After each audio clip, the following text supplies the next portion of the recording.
Wars head coach Stephen Foster, and similar sort of story to last week. A professional performance, slow start once the lines adjusted, and never really in doubt the result.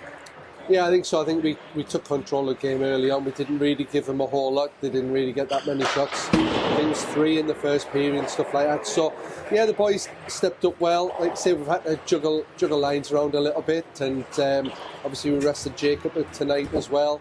And yeah, good to get the 3 points. I mean, we played Widnes down there. I think we didn't give them our best down there. But again, as we've done, we just roll on and get the result. And tonight, again, a thoroughly professional performance. The 3 lines that we had, everybody was contributing. I mean, we'll talk about Callum in a minute, because Callum's jumped from first to second to third to third. Callum's kind of doing everything at the minute.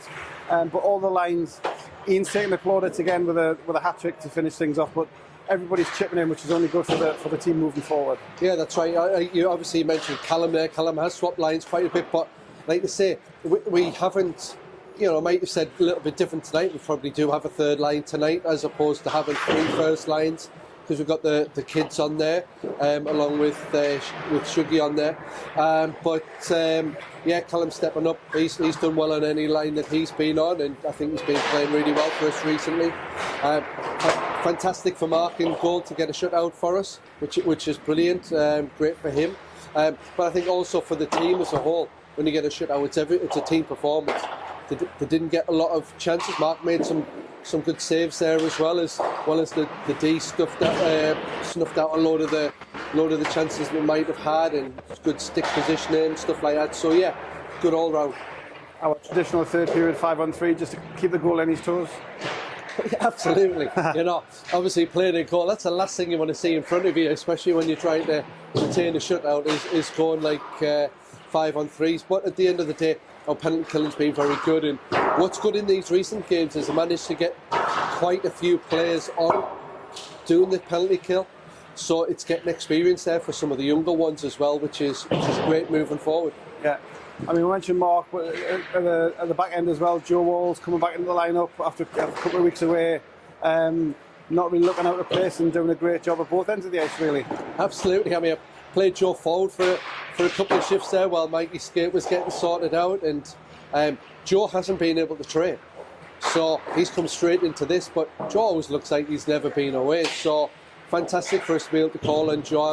I gave him a call when we knew what the situation was with regards to the penalties, and Joe was fantastic. He just said, yeah, I'm happy to help you out, which is brilliant. So yeah, great for us to be able to call on that. Yeah. I mean, we've got to talk about Ian. It's the streak. I think we've tried not to talk about it, but I think other clubs have noticeably in the last few games, Ian's been getting a lot more attention from defending teams. But you saw tonight, he just shrugs it off. He's got players hanging off him. He still manages to score, and he scores another one, and then the short-handed hat-trick one just to finish things off. He's I don't know if I've seen a player in such a determined vein of form as Ian is so far this season.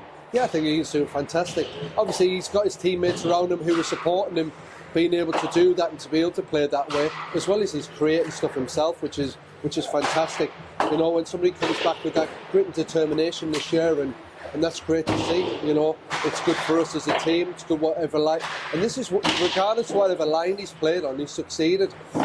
So that's good moving forward, because obviously we'll have Connor coming back into the lineup in games as well. So we'll have good, tricky decisions to make as to what's the best blenders moving forward. But the good thing for us is that because we've tried a lot of different things, we know that if things aren't working in a particular game, or we need a different kind of a balance, we can swap things around. So it's only good moving forward. Yeah. And the joy of one game weekend this week and next, so you've been able to challenge everything into tonight. Same next week, we've got Leeds away. A different proposition in our own barn, I'm sure. So you've got a week of training to prepare just for a single game. Yeah, absolutely. And I think regardless of who we've been playing recently, of what weeks, if we're playing any of the lower teams, I don't think that really matters to us moving forward, because we know we need to still keep getting better. I thought tonight in parts we dropped our standards just that little bit. We should have probably had a few more goals than what we had. However, a professional performance, and still want keep building. So yes, we're going into Leeds next week. Yes, I expect it to be trickier. Nobody's gone there to and blown them away at all. So we'll have to defend a little bit better, we'll have to be a little bit better up front, and I think we should be okay.